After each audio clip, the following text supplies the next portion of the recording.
Akala mo mas masakit ang umalis pero ang totoo, mas masakit ang manatili. Kasi masakit umalis, oo, pero alam mo kung ano ang mas masakit? Yung araw-araw mong pinipili ang taong hindi ka pinipili pabalik. Yung gigising ka na mabigat ang dibdib, pero pipilitin mong ngumiti. Kasi ayaw mong tanggapin ang totoo. Tandaan, ng pag-alis, isang beses lang masakit. Pero ang pagstay, araw-araw kang unti-unting nauubos. Kasi real talk lang, kapag nagstay ka sa maling tao, pinapahaba mo lang ang sakit.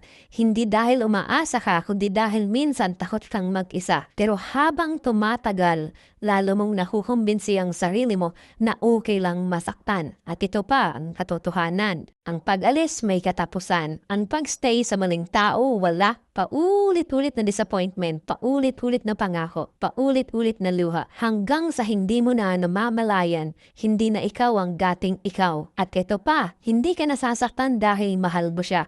Nasasaktan ka dahil iniwan mo ang sarili mo para sa kanya. Ulitin ko, baka hindi mo na-gets. Hindi ka nasasaktan dahil mahal mo lang siya. Nasasaktan ka dahil iniwan mo ang sarili mo para sa kanya. At walang mas masakit pa kaysa mawalan ng sarili habang pilit mong inaayos ang ibang tao. Kaya tandaan, hindi po ang pag-alis ang masakit.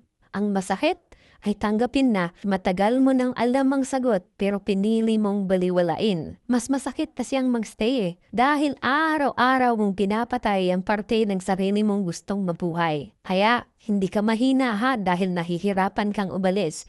Pero darating ang araw na maiintindihan mo rin, hindi ka umalis para saktan ng iba. Umalis ka para iligtas ang sarili mo at minsan yun ang pinakamatapang at magandang desisyon na pwedeng gawin mo para sa sarili mo.